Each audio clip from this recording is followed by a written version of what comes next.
माँ कारुणिक तथागत भगवान गौतम बुद्ध भारतीय राज्यघटनेचे शिल्पकार विश्वरत्न परमपूज्य डॉक्टर बाबासाहेब आंबेडकर यांना सर्वप्रथम मी अभिवादन करतो। आजच्या या संविधान चौक परिसरामध्ये आयोजित महाबोधी महाविहार मुक्त हो व दीक्षाभूमी सौंदर्यीकरण विनाविलंब सुरू करो अशी मागणी घेऊन या ठिकाणी जे धरणे आंदोलन कित्येक दिवसापासून या ठिकाणी सुरू आहे, 20 जुलैपासून सुरू आहे, 1 जुलैपासून सुरू आहे, त्या आंदोलनाला समर्थन देण्यासाठी आणि त्याचं समारोप करण्यासाठी आज मी आपल्या या ठिकाणी उपस्थित झालेला आहे।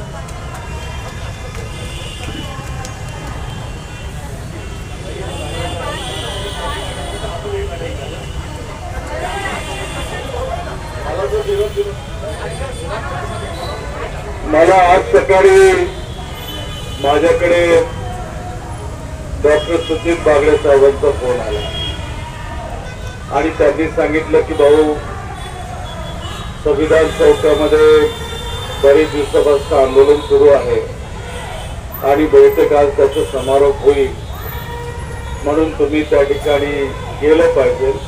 तुम्ही त्यांना निरोप दिला की दुपारनंतर मला वेळ आहे, तुम्ही स्वतः या आणि आपण मिळून या ठिकाणी जाऊ। आणि त्यांनी मला ते आलेत आणि मला घेऊन या ठिकाणी आलेत, त्याबद्दल मी त्यांचा सुद्धा मनपूर्वक ऋणी आहे। मित्र हो, मी अनेकांची भाषण या ठिकाणी अगदी शांतपणे आणि विचारपूर्वक या ठिकाणी ऐकली आहे। अनेक मान्यवर, विचारवंत, प्रज्ञावंत, बुद्धिवंत आंदोलन करते आज या ठिकाणी आहेत, मी त्यांचं नाव घेणार नाही, परंतु आजच्या या भाषणांमध्ये प्रकर्षानं सुरुवातीला 2 मुद्दे सुरू होते, शेवट होता आणखी 2 मुद्दे या ठिकाणी ऍड झाले। तर पहिले जे शेवटच्या वेळेला जे 2 मुद्दे ऍड झाले त्याबद्दल मी बोलेन। या ठिकाणी आदरणीय कुलदीप रामटेके साहेबांनी सांगितलं की आंदोलनाची धुरा आता महिलांच्या खांद्यावर दिली पाहिजे आणि त्यावर भाष्य करताना काही लोकांनी थोडंसं पुरुषांना वाटतं, परंतु वो तो मर्दानी थी झांसी वाली राणी थी, हा इतिहास आपल्याला माहिती आहे। आणि आजच्या या इतिहासाला साक्षी ठेवूनच जर आपण जर विचार केला तर परमपूज्य डॉक्टर बाबासाहेब आंबेडकरांनी जी क्रांती केली त्या क्रांतीमध्ये 2 महिलांचा सहभाग सुद्धा त्या ठिकाणी होता, त्यामुळं बाबासाहेबांनी ती क्रांती घडवली असं म्हटलं तर भावगं होणार नाही। एक रमाई आणि दुसरी माई साहेब। आणि तिसरा मुद्दा त्याच्यातला असा की अलीकडच्या काळामध्ये जी आंदोलनं झाली, मग ते अंबाझरी येथील सांस्कृतिक भवनाचं आंदोलन असो किंवा doctor Babasaheb Ambedkar medical sciences इन्स्टिट्यूटचं आंदोलन असो किंवा आताचे जे महाबोधी आंदोलन या ठिकाणी सुरू आहे ते असो, जर आपण थोडं डोकावून पाहिलं तर हे आंदोलनाची सफलता ही तुम्ही काही म्हणा, पुरुषांना वाईट वाटो अथवा काही असो, ही महिलांमुळे घडलेली आहे हे सुद्धा नाकारता येत नाही। आणि चौथी बाब अशी आहे की 2019 मध्ये 2024 मध्ये ज्या निवडणुका झाल्या लोकसभेच्या आणि विधानसभेच्या, त्यामध्ये विधानसभेची जी निवडणूक आपल्या महाराष्ट्रात झाली ती लाडक्या बहिणींमुळे झाली ना.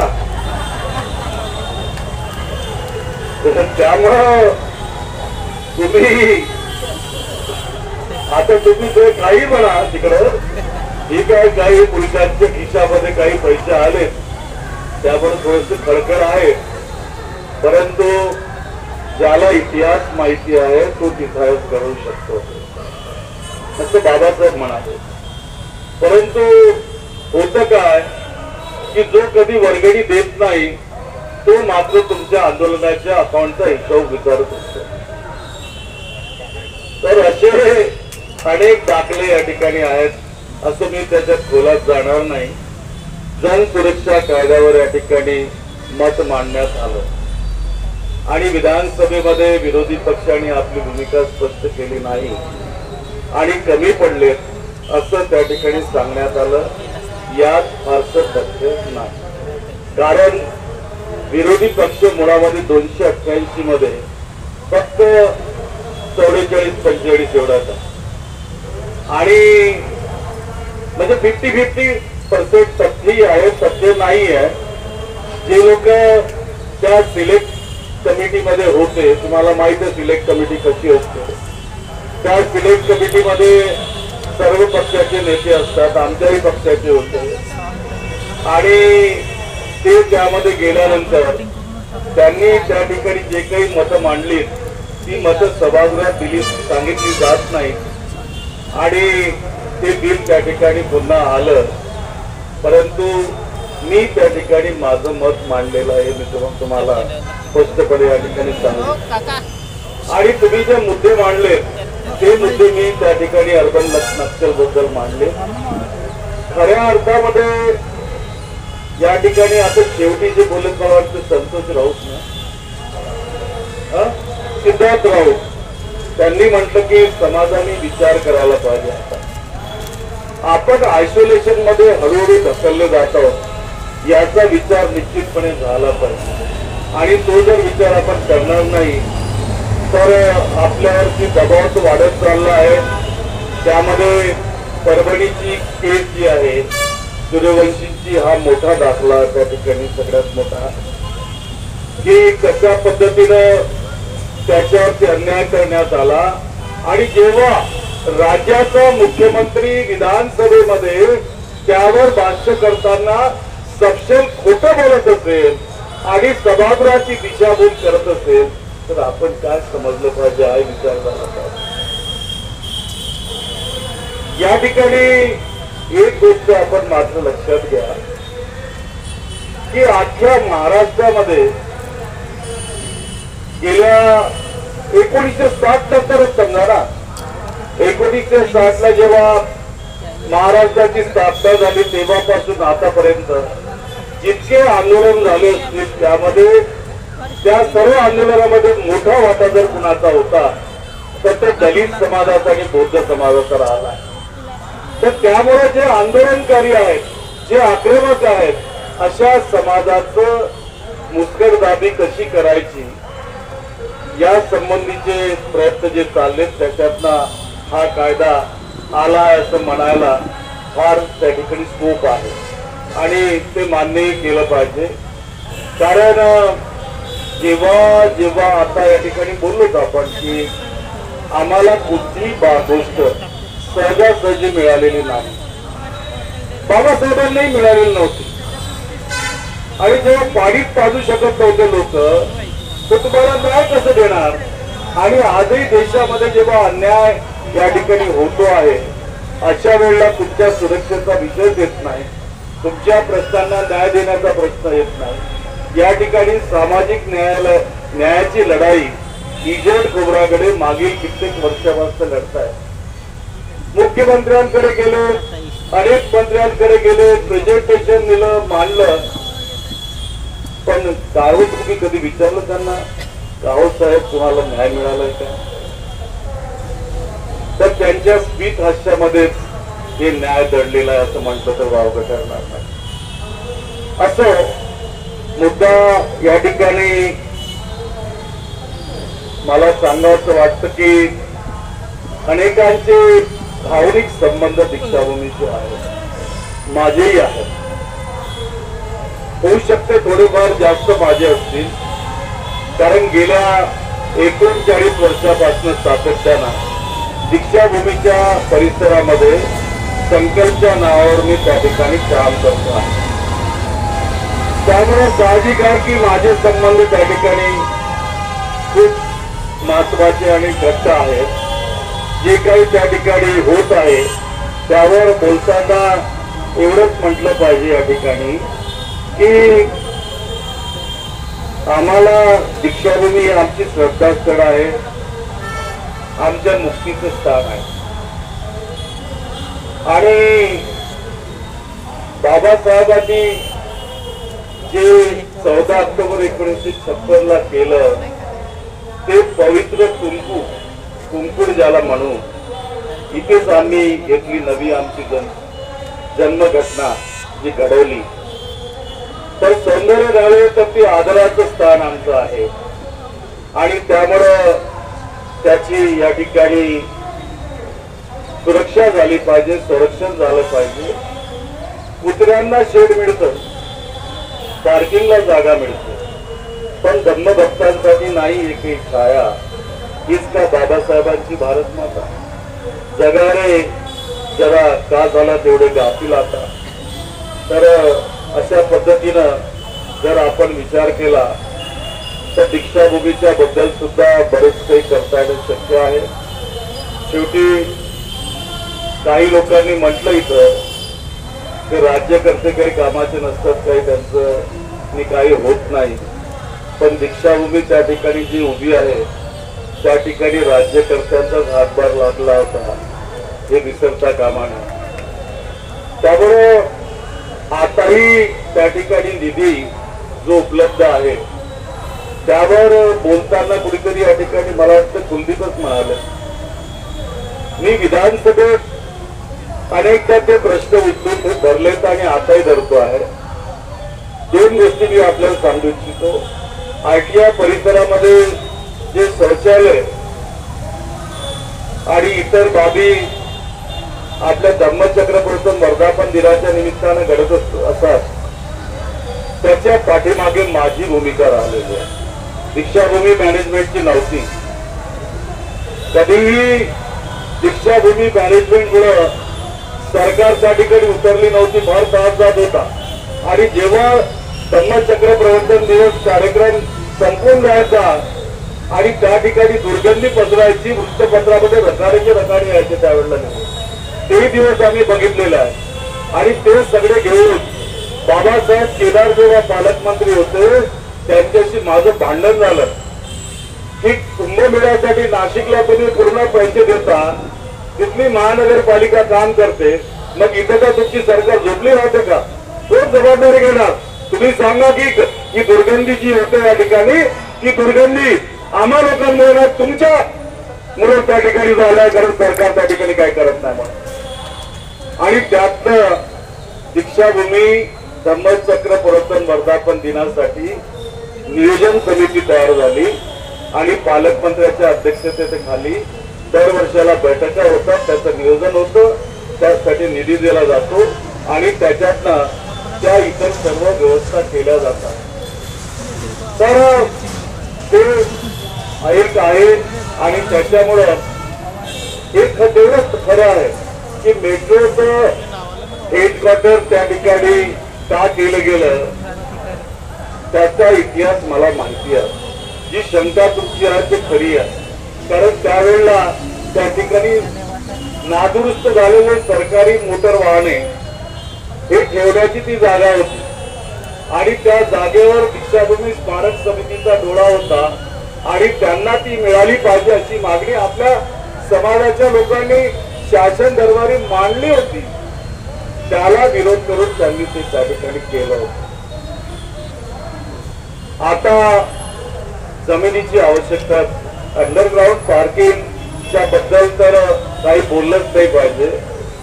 एकाएकी टेक्निकल कमिटी बनायची त्यांनी व्हिजिट केलं. दीक्षाभूमी स्मारकाला कुठे इजा होणार नाही, धक्का पोहोचणार नाही, परंतु किती खोलवर अंडरग्राउंड होतं हे ज्यांनी पाहिलं असेल त्यांना थोडस समजतं. पण मी भाष्य करणार नाही. मी एवढंच पर्यंत त्यांनी एक चांगला मुद्दा या ठिकाणी उपस्थित केला की विरोध का झाला, कारण लोकांना माहीतच नाही तिथं काय होणार आहे. ज्या पब्लिक प्लेसेस मध्ये किंवा धार्मिक स्थळामध्ये सौंदर्यीकरणाचे किंवा इतर विकासात्मक कामं केली जातात त्याची माहिती सार्वत्रिक पहिल्यांदा केली जाते आणि लोकांपुढे मांडली जाते. त्यावर सूचना मागवण्यात येतात, सूचना अंतर्भूत केल्या जातात आणि त्याच्या दुरुस्ती करून मग त्याच्यावर निर्णय घेतला जातो आणि निर्णय घेण्यापूर्वी सुद्धा त्याबद्दल विचारणा केली जाते. आपण लक्षात ठेवा. मध्यंतरीच्या काळामध्ये श्रीमती सुजाता चौडिक्या मुख्य सचिव होत्या आणि नागपूर अधिवेशन संपता त्यांनी नागपूर सुधार प्रन्यासला सूचना दिल्या, कारण त्या डेव्हलपमेंट एजन्सी ती आहे की राऊत साहेबांना तुम्ही तिथल्या कामाचं प्रेझेंटेशन दाखवा. मला फोनही आला आणि बैठक लावण्याचं ठरलं. नंतर असं सांगण्यात आलं की दीक्षाभूमी स्मारक समितीने असं म्हटलं की राऊत साहेबांनाच का दाखवतात आणि त्यामुळे ते थांबून गेलं. मी पाहिलं नाही, परंतु जेव्हा त्या ठिकाणी घडेल तर माझी नजर तर असणार आणि मला जे करायचंय कोणी शिकवण्याचं काम नाहीये. मी माझं काम बखुबी कसं करतो हे सर्वांना माहिती आहे आणि त्यामुळं दीक्षाभूमीच्या प्रश्नांवर आपण जेवढे गंभीर आहात तितक्याच गंभीर मी पण आहे आणि निश्चितपणे ऍडिशनल लँड त्याला लागते, कारण उत्तरेचा दार आहे द्वार कित्येक वर्षापासून म्हणजे स्मारक झाल्यापासूनच बंद आहे, स्मारक झाल्यापासून. आणि ती मागणी फार जुनी होती. कदाचित ती संपूर्ण जागा त्या काळामध्ये स्मारक समितीच्या याच्यात असेलही. सहसा आता खोब्रागडे साहेबांना माहिती आहे की एखादे असे सेवा प्रोजेक्ट येतात तर शेजारची जागा ही सरकारच्या नावानं असते पण सुरक्षित ठेवली जाते की पुढे जाऊन त्या ठिकाणी जर काही करायचं असेल तर ती त्यांना द्यायची. परंतु त्याचाही गेम करण्यात आला. आपण लक्ष ठेवून आहोत, लढतो आहोत आणि त्यासाठी सातत्यानं लढू. फक्त दीक्षाभूमी स्मारक समितीचे काही सदस्य इथं बसले आहेत. माझी विनंती आहे की कृपा करून भगवी टोपी घालणाऱ्यांना त्या ठिकाणी मज्जाव करावा. कारण काल परवा मी त्या ठिकाणी क्लिप पाहिली की जशी आपली बौद्ध भिक्षूंची रांग लागून या ठिकाणून आपण एखादा परिक्रमा करतो, चरिता करतो, तशा पद्धतीनं ते गळ्यामध्ये भगवे झेंडे घालून तिथं निघताना लोक दिसतात. अशी क्लिप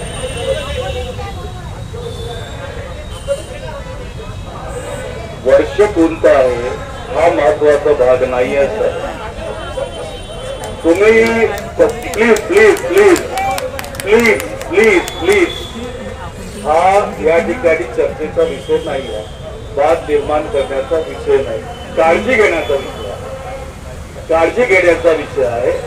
एखादी घटना जेव्हा घडते आणि त्या संबंधित जेव्हा पब्लिक डोमेन मध्ये ती बाब येते त्यावर आक्षेप घेतला जातो आणि त्यावर लोक आपली प्रतिक्रिया देत असतात.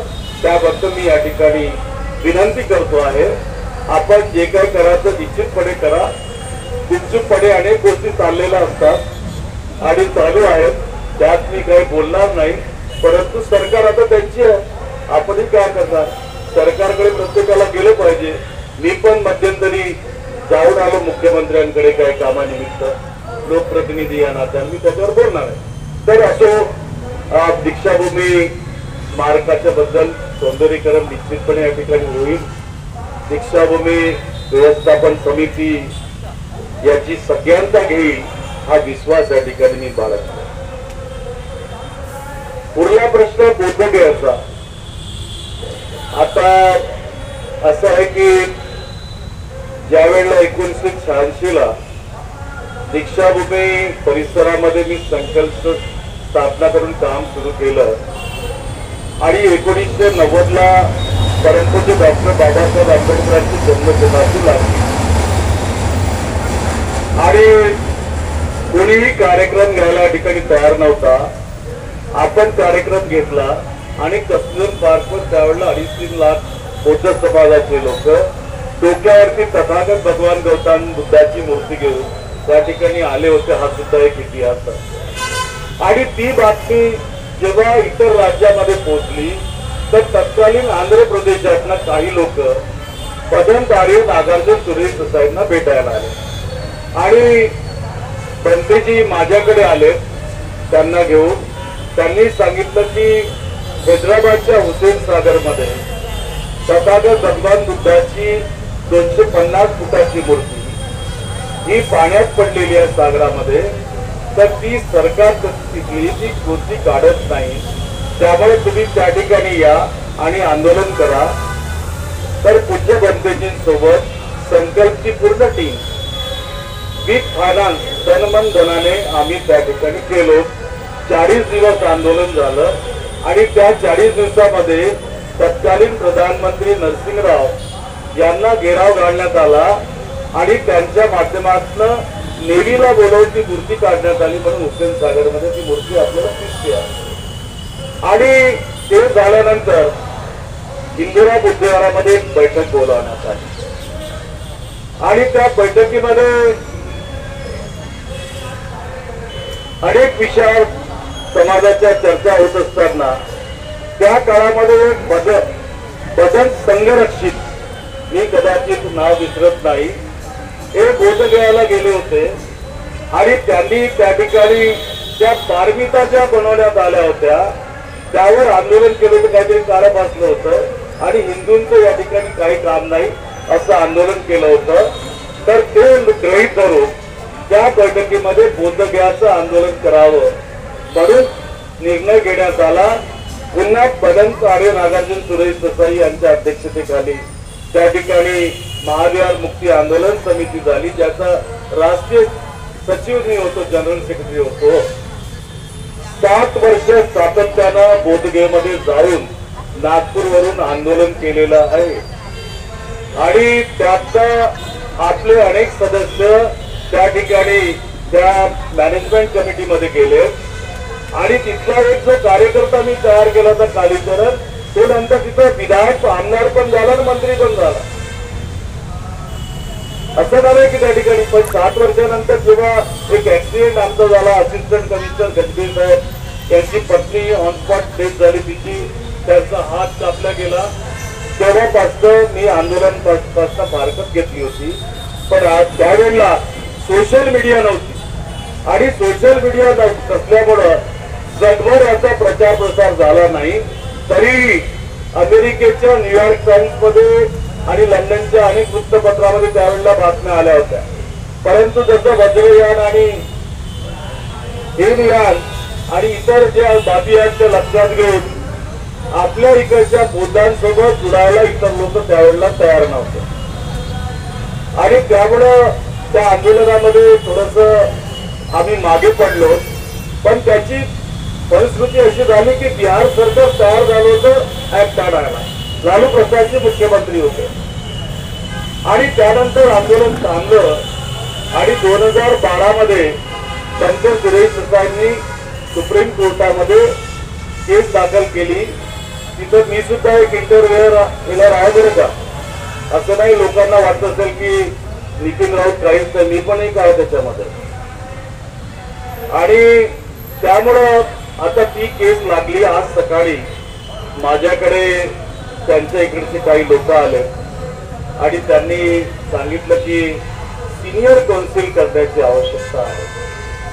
आता ज्या लोकांना बुद्धिची खरं म्हणतात की न्यायदान कसं होतं त्याची एक पद्धती आहे आणि ती पद्धती लक्षात जर घेतली तर काउन्सिल जो असतो तो निवडताना त्या पद्धतीचा निवडावा लागतो.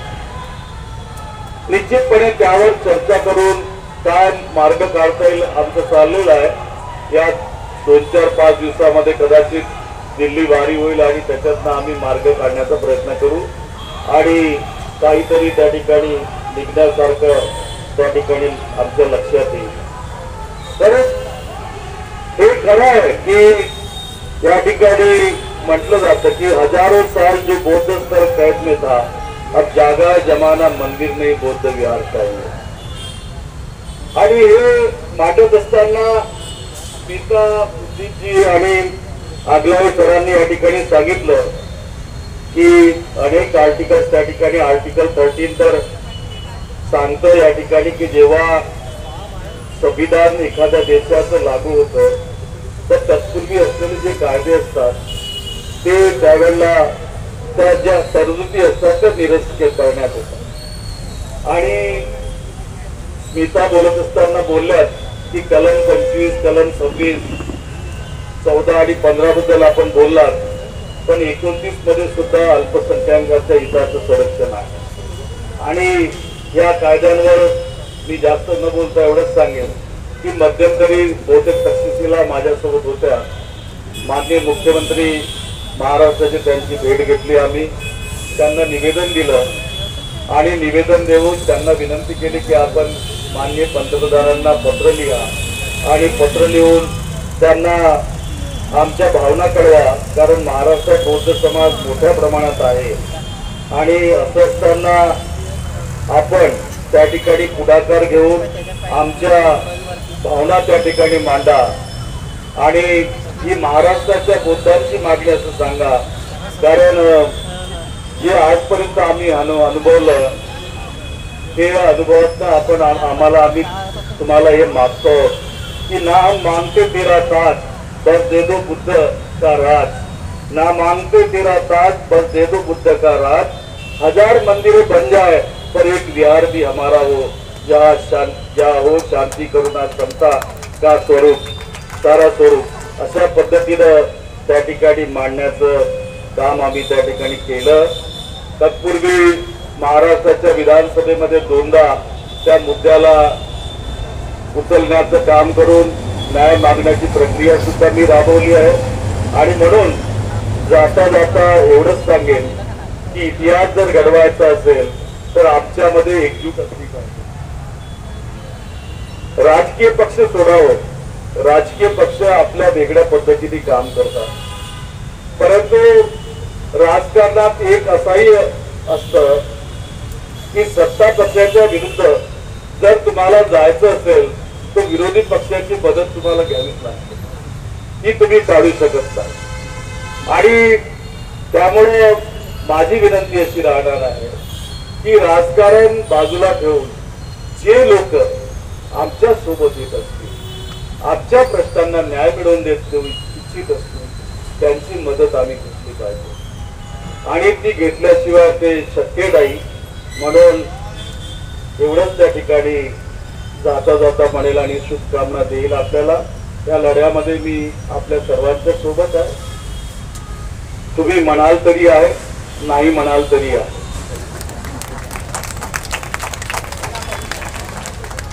कारण असं आहे की मला अर्जुन म्हणायचं नाही, पण ज्याचा अंगुठा घेतला तो बंद मला निश्चित आवडेल. तर त्यामुळे एवढंच सांगेन की इथे बाबासाहेबांच्या 1000 वर्षाची गुलामी संपवली, इथे बाबासाहेबांनी 1000 वर्षाची गुलामी संपवली. आम्ही अजूनही फुलांचे कुंडे मोजतो. इथे बाबासाहेबांनी 1000 वर्षाची गुलामी संपवली आणि आम्ही अजूनही फुलांचे कुंडे मोजतो. आता सौंदर्य नव्हे स्वाभिमान हवा या भूमीला, तिचा खरा इतिहास हवा, तिचा खरा इतिहास हवा.